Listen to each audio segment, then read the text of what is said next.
Bonjour à tous et bienvenue sur le podcast Objectif Performance, le podcast pour construire son haut niveau. Toutes les 2 semaines, je vais interviewer des kinés du sport, prépa physique, coach ou autres qui amènent et accompagnent leurs athlètes au plus haut. On parlera dans une première partie de leur parcours, d'où viennent-ils, où ont-ils étudié, voyagé et commencé leur carrière. Ensuite, de ce qu'ils font actuellement et de ce que cela peut nous apporter en pratique. Quel est leur sujet de recherche actuel, en quoi cela peut améliorer nos compétences. Et enfin, on abordera leur mentor, leur livre préféré et comment est-ce qu'on peut les contacter. Comme d'habitude, je compte sur vous pour mettre 5 étoiles à cet épisode sur nos minutes et sur Apple Podcast avec un petit commentaire. De la même manière, je vous encourage à partager cet épisode sur les réseaux sociaux, notamment en story sur Instagram. C'est ce qui me fait le plus avancer et faire connaître le podcast. Bonne écoute à tous. Salut Lise. Salut Julien. Merci à toi d'avoir accepté ma demande d'interview. Merci à toi pour l'invitation, c'est très gentil de ta part. Ouais, super. J'étais tombé sur un article de presse justement qui parlait de ton rôle au Sporting à Bastia et du coup voilà, ça m'a fait te contacter parce que je m'intéressais à ton parcours et à ce que tu faisais maintenant actuellement à Bastia, quoi. Oui, c'est vrai qu'en fait, ce qui est un peu amusant, c'est que à la base, j'étais pas du tout prédisposée pour aller dans le sport, encore moins dans le foot, parce que de base, je m'y connais pas du tout. Moi, je viens du milieu du judo. C'est plutôt mon milieu, le judo, le rugby. Et en fait, c'est un peu entre guillemets, par hasard que je suis tombée dans ce milieu-là. Et franchement, ça me plaît beaucoup. Je suis la première étonnée, même mes proches, ils sont étonnés que j'y reste aussi longtemps. Mais c'est vrai que je pense que j'ai trouvé, entre guillemets, ma voie. Donc c'est super, super intéressant et super cool à vivre comme expérience. Ah, c'est génial. Et est-ce que tu peux nous donner ta définition personnelle de la performance ? Pour moi, la performance, ce serait plutôt, je la vois comme une façon d'atteindre son plus haut niveau. Pas forcément qu'au niveau sportif, mais même par exemple au niveau intellectuel. Je regroupe un peu tout. Je le cantonne pas qu'au niveau sportif, mais voilà, c'est atteindre son plus haut niveau et en respectant entre guillemets son intégrité, voilà, physique, physiologique et on va dire cognitive aussi. Et voilà, je pense que je mettrais ça un peu. Je dirais un peu dans ces termes-là, la performance. Ouais, super. Et alors, on a parlé de Bastia, on va y revenir. Est-ce que tu peux nous dire un peu ton parcours avant, où tu as étudié, où c'est que tu as travaillé après ? Donc moi, j'ai fait mon école de kiné à Nantes, à l'IFM 3R. C'était encore quand il y avait que les 3 ans. Ouais. Et c'était super, c'était une très bonne école. J'ai été diplômée en 2014. Ensuite, comme beaucoup, j'ai un peu voyagé. Je suis partie en Corse en premier pour faire un remplacement. Et là, j'ai adoré la Corse déjà. C'était déjà dès le début, j'ai adoré travailler là-bas. Mais là, c'était en libéral, c'était un remplat. Ouais. Après, on est parti avec une copine à la Réunion, comme beaucoup. Et pareil, c'était génial. Mais voilà, au niveau boulot pur, bon, ça me plaisait pas plus que ça, donc je suis rentrée chez moi. Donc moi, je suis de la Mayenne, je suis de Laval. Okay. Ouais. Et donc là, j'ai fait un assistanat sur 2 ans, donc qui m'a plu. Mais c'est un peu à cette partie-là en fait que je me suis mise dans le sport et dans le foot. Et en fait, c'est par l'intermédiaire de mon frère, parce que je n'étais pas du tout dans ce milieu, mais mon petit frère fait du foot. Ouais. Il a eu une pubalgie, et donc forcément, il est venu me voir. Ouais. Et en plus, il a une pubalgie quand même assez importante. Je pense que j'étais pas formée comme il fallait à ce moment-là, mais avec le recul, je pense qu'il aurait dû être opéré. Mais à ce moment-là, je m'y connaissais pas beaucoup, et en fait, j'ai commencé sa rééducation et je voyais que j'avais pas. Alors, entre guillemets, je venais de sortir de l'école, hein, ça faisait 1 an que j'étais diplômée, mais je sentais que j'étais pas efficace. Donc là, je me suis rapprochée d'un médecin du sport là qui est sur Laval. Et lui m'a conseillé de faire une formation en kiné du sport et il m'a conseillé le DU de l'INSEP. Donc là, faut refaire un mémoire, mais j'avais bien aimé faire mon mémoire à l'école, donc ça me dérangeait pas d'en refaire un. Donc j'ai fait mon mémoire sur forcément la pubalgie et la façon de bien faire un bilan pour qu'on fasse après une rééducation efficace. Ouais. Et ensuite, donc, suite à ça, j'avais besoin, entre guillemets, de cobaye. Donc, j'ai suivi l'équipe de foot de mon frère. Mais Ok. quand on était quoi, en R1, R2, c'était Ouais. l'équipe de mon village. Hein, Ouais, donc c'est c'était bien un déjà. peu, entre guillemets, un peu atypique d'avoir une kiné, entre guillemets, pour ce niveau-là. Ouais. Mais moi, j'ai adoré. Donc je les ai Ouais. suivis pendant 1 an et demi. Et en fait, dans le cabinet où j'étais, voilà, je commençais, voilà, un peu à tourner en rond. Donc j'ai dû arrêter de suivre l'équipe de mon village et Mm. parce que j'arrêtais l'assistanat. Et en fait, quand j'ai arrêté de bosser en assistanat, on m'a proposé un poste au SCO d'Angers, mais en remplacement. Ok. Et donc là, c'était avec le centre de formation, mais je me suis dit, Ouais. autant tenter entre guillemets, c'était sur 3 mois, autant tenter un poste en temps plein dans le foot pour voir si vraiment ça allait me plaire, Mm. parce que c'est vraiment très différent du boulot en libéral. Ouais. Et donc j'ai fait ces 3 mois et en fait ça m'a vraiment beaucoup plu. Ok. Donc voilà. Ensuite, une fois que j'ai arrêté Angers, il y a Laval qui m'a proposé le poste en temps plein chez les pros. Ouais. Donc vu que Super. c'était chez moi, je me suis dit je peux pas refuser. Et en plus c'était avec le médecin avec qui j'avais travaillé pour rééduquer mon frère. Donc je me suis Énorme. dit bon Ouais. bah c'est génial. Puis j'ai beaucoup appris avec ce médecin là. Donc j'ai fait 3 ans.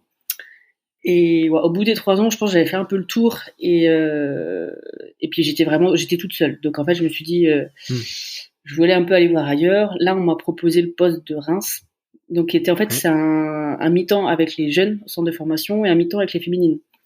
Et je me suis dit voilà d'essayer de changer un peu de patient. Ça, je pense, Mm. enfin voilà, je me suis dit autant ça peut que m'apporter. Donc j'ai Mm. fait 1 an au stade de Reims et pareil c'était hyper enrichissant parce que là j'avais un collègue chez les jeunes et une collègue chez les filles.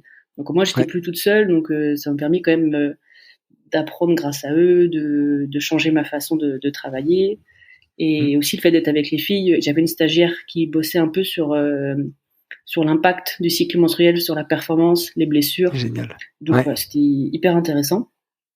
Ouais. Et chez les jeunes, pareil, j'étais avec un collègue qui était hyper intéressant aussi, qui avait une Ouais. autre façon de faire un peu plus proche de la prépa physique que moi. Donc voilà, Ouais. c'était chouette. Et en fait après, bon, j'ai arrêté Reims parce que j'avais comme projet d'arrêter normalement le foot pour venir m'installer en Corse, mais en libéral à la base. Ok. Ah, c'est énorme. Sauf qu'en fait, je m'étais dit, je prends l'été parce qu'on n'a jamais les vacances en juillet-août. Je me dis Ouais. pour une Ouais. fois, Ouais. je vais me prendre juillet-août tranquille. Et sauf Ouais. qu'en juillet, il y a le Sporting qui m'appelle pour me dire, Lise, tu peux venir? Et j'ai dit, Sporting, je peux pas refuser. Donc c'est comme ça que je me suis retrouvée au Sporting. C'est génial.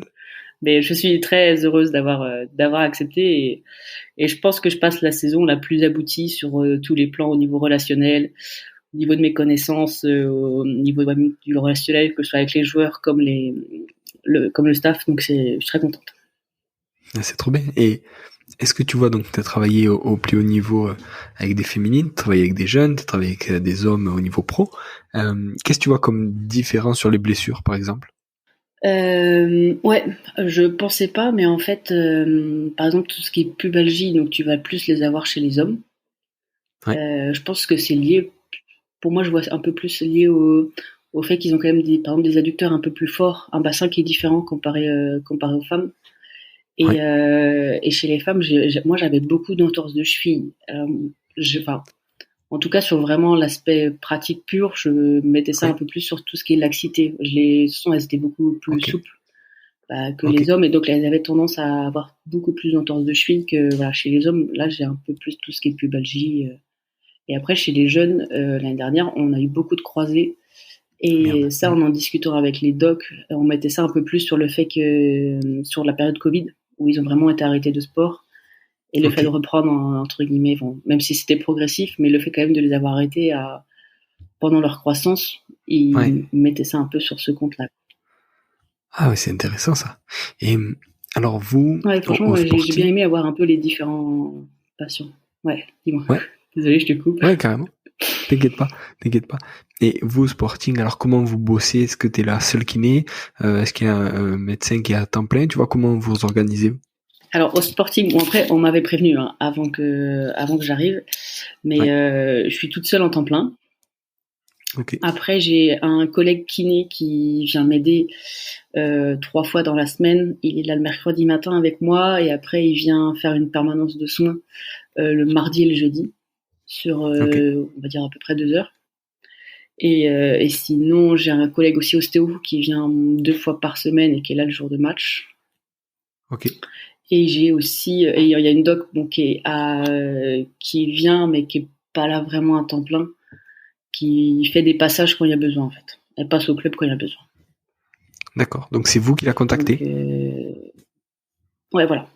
Donc en fait, c'est pour ça que là, c'est un poste bon, qui est intéressant aussi et qui, bon, d'un côté, il y a aussi, c'est à nous de savoir s'il faut qu'on appelle la doc ou pas. Donc on a Hmm. une petite pression supplémentaire, mais d'un côté, ça nous donne aussi un petit challenge un peu tous les jours Ouais. pour entre guillemets pousser notre, on peut pas dire diagnostic, mais nos bilans, faut vraiment qu'ils soient au niveau traumato, faut qu'ils soient très carrés pour passer à côté de rien de trop grave. Ouais, c'est génial parce que ça te donne un aspect, on va dire, première intention et triage, on va dire, de la gravité qui est énorme.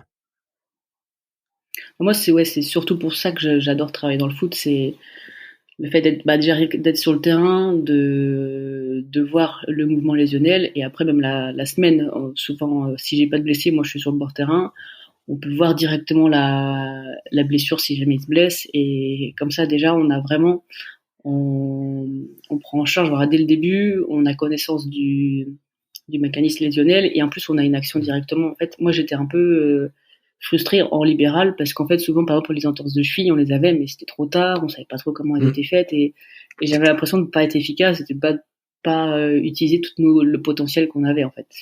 Hmm. Hmm. Voilà, je suis un peu C'est dans clair. l'extrême peut-être dans le foot mais c'est cette partie-là que j'adore quoi. Et au niveau prépa physique, combien il y a de prépa physique et comment tu t'organises par rapport à la prépa physique? Alors ce qui est top au club c'est qu'on a 3 prépas. Ouais. Il y en a 2 qui sont plus en charge vraiment de la partie terrain et il y en a un avec qui je travaille entre guillemets avec en lien étroit parce que lui en fait il fait vraiment plus tout ce qui est réathlé parce que bon, moi c'est pas du tout ce qui m'intéresse donc c'est pour Ok. ça que là cette année je suis très contente parce déjà on s'entend très bien et lui il prend en charge vraiment tout ce qui est réathlé, moi je fais vraiment tout ce qui est soins et peut-être juste le début de réathlé et à nous Ok. deux en fait notre but, voilà, c'est de remettre le joueur sur le terrain sans risque, enfin, sans récidive après. Et franchement, c'est ça qui nous a permis, enfin, en tout cas, cette année, on n'a pas eu beaucoup de blessures. Et parce que, voilà, on a réussi un peu à trouver ce lien assez vite et qui fonctionne très bien. C'est énorme et ça veut dire que toi donc tu fais le triage, tu fais les soins, tu fais des soins sur table, tu fais des soins en salle de muscu et c'est après lui qui va sur le terrain, c'est ça? Ouais, voilà, c'est plutôt ça. Moi, je vais un peu en salle avec les joueurs, sur tout ce qui est un peu mon domaine. Donc, moi, je sais par exemple, je sais pas, je me suis un peu spécialisée dans la pubalgie, donc tout ce qui est travail, tout Hmm. ce qui est transverse, un peu pour qu'ils prennent un peu conscience de leur corps, enfin, de tout ce qui est un peu. On fait beaucoup de co-contraction avec les adultes, le transverse. Donc tout ça, c'est Ouais. plus ma partie. Donc là, je vais avec eux en salle. Après, voilà, dès que c'est sur le terrain, c'est plus mon collègue prépa qui s'en charge et j'avoue que ça m'arrange parce que ça, c'est moins mon domaine. Ouais. Et sur les pubalgies, ça veut dire que est-ce que tu fais de la prévention justement avec ce type de renfort, ou est-ce que vraiment il faut qu'il soit blessé pour venir te voir? Tu vois, est-ce que t'as un aspect préventif via un bilan de pré-saison ou quelque chose comme ça? Bah, moi, j'ai l'habitude de faire des bilans de pré-saison dans chaque club. Après, là, c'est juste que cette saison, c'était un peu atypique parce que je suis arrivée en août. Donc, la saison avait déjà Ouais. commencé et donc, j'ai pas pu faire les tests parce que bon, ça s'organise. Et par exemple, on fait aussi pas mal tout ce qui est test ISO. Moi, j'aime beaucoup l'ISO et on a la Ouais. machine en plus au club, donc c'est Super. parfait. Et c'est juste que cette saison, j'ai pas pu les faire parce que je suis arrivée trop tard, entre guillemets. Ok. Mais sinon, dans les autres clubs, que ce soit à Reims ou à Laval, On fait en début de saison toujours tout ce qui est test ISO, les tests sur table, les tests de mobilité. Et là, cette saison, moi, j'ai rajouté, le club a investi dans un blue back et pour faire un peu plus de prévention. Et en fait, là, on est en train de prévoir les tests de la saison prochaine et on va rajouter le test de blue back pour voir l'activation du transverse. Et là, comme ça, on va pouvoir faire de la prévention et faire des fiches un peu de prévention individualisées pour chaque joueur pour la saison prochaine, puisqu'on n'a pas pu trop mettre en place cette saison. Et est-ce que tu peux nous expliquer justement ce que c'est le blue back? Alors le blue back, c'est une machine que voilà, je l'ai connue. Alors à l'INSEP ils l'avaient pas, mais à Clairefontaine ils l'utilisent. C'est des électrodes en fait que tu positionnes sur le bas de ton ventre, qui te permet en fait d'avoir une sorte de retour via une tablette, et ça permet aux joueurs ou aux patients de se rendre compte quand il active son transverse. En fait, les électrodes, elles sont calibrées quand tu tousses. Et après, pendant les exercices, il y a un petit marqueur qui monte quand tu l'actives. Parce que c'est vrai que c'est compliqué de se rendre compte, parce que c'est juste avec la respiration que tu peux l'activer. Donc là, au moins, le joueur, grâce à ces électrodes, il peut avoir un retour visuel s'il l'active ou pas. Et ça, c'est hyper intéressant dans les préventions ou dans la rééducation des pubalgies. C'est énorme. Et c'est un genre de signal EMG, du coup? Ouais, ça, on peut le comparer à un signal EMG, ouais. Ouais. Et est-ce que du coup, en prévention, quand tu l'auras, est-ce que tu penses l'utiliser, on va dire le filer, le donner à certains joueurs pour qu'ils le fassent à la maison, ou est-ce qu'ils le feront au club? Tu vois, comment vous allez l'intégrer?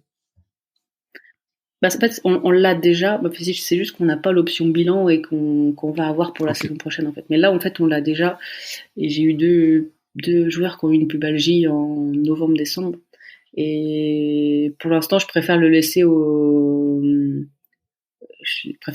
club et on le fait ensemble. Moi, j'aime bien être avec eux pour leur expliquer et tout, et parce qu'en fait, c'est quand même les exos de pubalgie, c'est pas évident, parce que déjà il faut gérer le transverse, il faut avoir ce retour par la tablette, et en plus ils font des exercices de contraction adducte transverse. Donc en fait, il y a beaucoup de choses et j'ai un peu peur que s'ils le font chez eux, qu'ils le fassent pas comme il faut, en fait. Ouais. Et alors, comme type d'exo, donc t'as parlé de co-contraction, qu'est-ce que tu fais d'autre? Toujours avec le blue back ou même différemment? Après, c'est beaucoup, c'est tout ce qui renfort du gainage. On fait beaucoup d'excentriques adducs. On fait le protocole de peau au Toronto. Et après, on fait aussi une reprise progressive sur le terrain. On essaye de pas les arrêter, nous, trop longtemps, de pas les mettre, entre guillemets, au repos strict trop longtemps, et qui est toujours, on va dire, entre guillemets, une charge de travail pour pas qu'ils perdent, entre guillemets, trop le rythme. Donc ils reprennent quand même assez vite, et nous, c'est là où j'ai vu le plus de, entre guillemets, de bienfaits, c'était l'excentrique adduct, l'activation du transverse, poton retour, qui leur fait du bien, et après aussi beaucoup de mobilité de hanche, parce qu'ils ont tendance à être très très raides, surtout en rotation de hanche, quoi. Oui. Et quand tu dis que vous les laissez au maximum, on va dire, sur le circuit, ça veut dire qu'il y en a beaucoup avec ce type de pathologie qui continuent de s'entraîner, ou alors vous aménagez l'entraînement en plus de la rééduque, c'est ça? Ouais, voilà. Après, ils continuent jamais de s'entraîner normalement, mais on essaye. On les coupe toujours un petit peu quand même. Donc après, ils sont adaptés, ils sont en salle où il faut les exos, mais on essaye, qu'il y ait toujours quand même une sorte de contrainte, soit par le vélo, soit par la course, pour pas qu'ils soient complètement au repos, quoi. Ok, top. Et alors, justement, dans les différents clubs et à Bastia, là, en tant que femme, alors sauf peut-être chez les féminines, mais même chez les féminines ça peut être intéressant, comment on s'intègre en tant que femme dans le sport de haut niveau, et si on travaille avec des hommes? J'avoue que moi, le plus compliqué, ça n'a pas été au SCO, parce qu'au SCO j'étais avec les jeunes, donc j'ai pas eu trop besoin de faire ma place. Puis j'étais là en remplacement, donc c'était différent. Ça a été plus le début, quand je suis arrivée à Laval. Donc, vu que là, on était en national, mais c'était quand même professionnel. Et puis voilà, tout investir avec que des hommes, qui plus là j'étais entre guillemets jeune à ce moment-là. Ouais. Et ça a été là où voilà, en fait, j'ai vraiment senti que les 3 premiers mois, j'étais entre guillemets testée. Ok. Et donc là, les 3 premiers mois, il a fallu vraiment que déjà moi que je m'adapte à une nouvelle façon de travailler. En fait, il faut beaucoup de concentration. Moi, là où le plus dur, en fait, tout le monde pensait que c'était physiquement, c'était parce que pas forcément. On mobilise des mecs qui sont quand même assez costauds, enfin même s'ils sont sportifs, donc on va dire qu'ils sont, c'est pas qu'ils sont gros, mais c'est quand même ils ont des membres qui peuvent être assez imposants. Ouais. Mais en fait, moi, le plus dur, c'était la concentration, de toujours un peu doser ses mots et de trouver aussi entre guillemets la bonne posture. En fait, faut trouver la bonne relation entre le soignant et le soigné. Et là, vu qu'on est dans un milieu où voilà, ça rigole beaucoup, faut réussir à se faire respecter sans être trop chiante non plus. Et c'est et c'est vrai que la bonne posture, au début, elle était pas évidente à trouver. Après, moi, je suis tombée sur des joueurs la première saison qui m'ont quand même, ils m'ont testé au début. Donc, ils te font des blagues, ils te font des tests aussi quand vu que même à Laval, j'étais moi en première intention, donc des tests pour déceler les lésions musculaires. Il faut pas que tu te loupes, mais ça fait un challenge, donc ça te force aussi toi à retravailler, à relire un peu tout ce qui est littérature scientifique à côté. Donc c'est hyper formateur, mais c'est sûr que les premiers mois, ça demande une concentration incroyable. Mais moi, je regrette pas du tout, et c'est vrai que ça m'a permis de beaucoup apprendre. Mais c'est sûr que le début n'est pas évident. Mais maintenant que, entre guillemets, j'ai fait mes preuves, toutes les autres saisons, c'était mieux. Et puis même là, le fait d'avoir mon expérience dans les autres clubs, c'est beaucoup plus facile. D'accord. C'est ouf. Et ta relation avec le staff technique, est-ce que, tu vois, on a dit que les joueurs, on va dire, te tester, je sais pas comment on peut dire, te brancher ou quoi. Avec le staff technique, comment ça se passe? Est-ce que dès le début, t'as pleine confiance et voilà? Ou est-ce que là aussi, t'as une période, on va dire, de test et d'acclimatation? Ouais, c'est pareil. Par contre, après, je comprends aussi que le staff, quand il connaît pas la kiné, qu'il ait besoin aussi un peu de tester, il faut un peu du temps pour qu'on fasse nos preuves, mais ça va dans les deux sens. Moi, c'est pareil. Au début, je fais confiance à personne. C'est un milieu quand même un peu spécial, donc ça, je comprends que voilà, ça va dans les deux sens et c'est logique qu'ils aient un peu d'appréhension ou un peu de crainte, parce que le kiné dans des clubs voilà comme moi où le médecin n'est pas là à temps plein, n'est pas là en permanence, c'est logique d'avoir un peu d'appréhension, parce que moi, si je me loupe, voilà, s'ils perdent un joueur 1 ou 2 mois parce que moi j'ai pas vu une lésion ni quoi que ce soit, je comprends complètement qu'ils aient aussi eux des craintes et il faut du temps à tout le monde. Mais moi c'est pareil, au début j'ai confiance entre guillemets en personne, et j'attends de voir aussi là la relation qu'on a, si on va avoir une relation de confiance ou pas, ou s'ils vont me si dès qu'il y a un petit souci ça va retomber sur moi. Donc on apprend aussi beaucoup voilà, au niveau humain, au niveau relationnel, c'est hyper enrichissant sur ce point-là aussi. Ouais, ça a l'air. Et c'est quoi les indices? Tu vois, qu'est-ce qui t'a fait dire, tu vois, t'as dit c'était à peu près 3 mois la période de test. Qu'est-ce qui t'a fait dire, en gros, que t'avais réussi le test et que, voilà, maintenant, on va dire, t'avais cette relation de confiance qui s'était créée?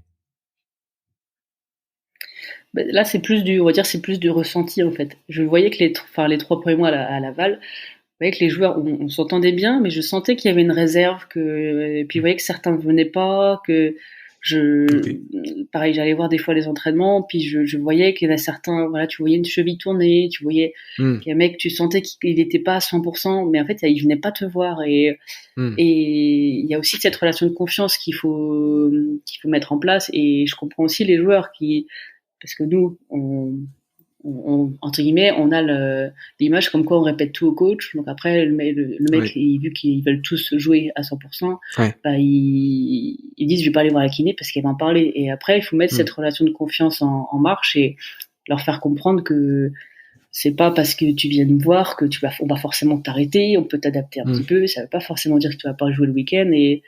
Et ouais, en fait, c'est au bout des 3 mois, j'ai vu qu'en fait, après, je voyais tous les joueurs qui venaient me voir et que on en parlait ensemble et que voilà, je leur demandais eux leur avis. Est-ce que tu veux que j'en parle? Sinon, on essaie de voir ensemble d'aménager que tous les deux. Et par contre, je leur dis si vraiment je vois que ça va pas, c'est pour ton bien que j'en parle au coach. Et voilà, c'était plus au niveau du ressenti et de la présence des joueurs ou pas en ce moment. C'est top, c'est top. Et Lise, alors, est-ce que tu as des mentors ou des gens qui t'ont inspiré ou qui t'inspirent encore sur ton parcours? Alors, ce qui est un peu étonnant, c'est que, voilà, vu que le foot, de base, c'est pas vraiment mon domaine, entre guillemets, ça veut bizarre de dire comme ça, mais je suis pas forcément, par exemple, des kinés qui sont dans des clubs. C'est pas trop comment dire, mais mon objectif, voilà, c'est pas de rester non plus tout le temps dans le foot et c'est pas mes modèles, les kinés du foot, on va dire. Et j'en connais pas beaucoup à part les collègues avec qui j'ai bossé avant. Mais moi, de mon côté, j'aime bien m'intéresser à tout ce qui est un peu la gestion de la douleur, parce que je trouve que les joueurs, c'est marrant, souvent on teste selon la douleur pour les bilans et ils ont tous un rapport à la douleur qui est très très différent. T'en as certains qui sont, enfin, ils gèrent la douleur très différemment selon les joueurs et selon aussi leur vécu. Moi, je trouve ça hyper intéressant. Donc, je suis beaucoup le blog de Laurent Fabre. Donc voilà, je pense pas qu'il y ait trop de liens avec avec le foot, mais j'apprends beaucoup grâce à son blog. Et ils ont sorti aussi un guide, je crois, avec Kinefact là sur un guide d'éducation à la douleur qui est très bien fait. Et voilà, lui j'aime beaucoup ce qu'il fait. Ah, c'est top. Et justement, alors, à part ce livre, est-ce que tu en as d'autres que tu lis, que tu relis de temps en temps et qui t'aident? Alors moi, j'avais bien aimé le livre là, c'est sur la clinique du coureur là, de Blaise Dubois. Ouais, carrément. Vraiment, j'ai appris beaucoup de choses et puis c'est une nouvelle façon de quand même de gérer les pathologies, parce que bon. Il y a quelques pathologies que tu retrouves dans le foot aussi. Et après, j'avais aussi un bouquin là sur la prépa physique, celui de Didier Rice et du docteur Prévost, qui est bien fait, je trouve aussi. Après, même si moi, la prépa, c'est pas ce qui m'attire le plus, et c'est pas ce que je préfère faire, mais j'aime bien avoir des notions pour comprendre un peu ce que mes collègues font, quoi. C'est surtout ça. Ouais, top. Et alors, Blaise Dubois, pour ceux qui n'ont pas encore écouté, c'est l'épisode 43 où j'avais interviewé et c'est vraiment passionnant. Top. Et Lise, alors s'il y a des gens... Top. Et Lise, alors s'il y a des gens qui veulent te poser des questions, qui veulent en savoir plus sur ton parcours, où c'est qu'on peut te contacter? Sur LinkedIn, je réponds assez facilement. J'aime bien mettre ça au niveau pro. Je trouve que c'est quand même bien fait et j'y vais assez souvent, donc il n'y a pas de souci pour passer par LinkedIn. Super. Lise, merci beaucoup. De rien. Merci à toi surtout. Ouais, à très bientôt. Ouais, merci Julien en tout cas. Salut, à plus. Salut. Voilà. Merci d'être allé au bout de cet épisode, j'espère que vous êtes régalés autant que moi. Si vous voulez m'aider, le mieux est de partager cet épisode au plus grand nombre. Parlez entre vous, débriefez-le que ce soit en live ou sur les réseaux. Qu'en avez-vous retenu? En quoi cet épisode peut vous aider à construire votre haut niveau? N'hésitez pas non plus à me faire un retour ou à me proposer des personnes à interviewer, je répondrai avec plaisir. À très bientôt pour un nouvel épisode.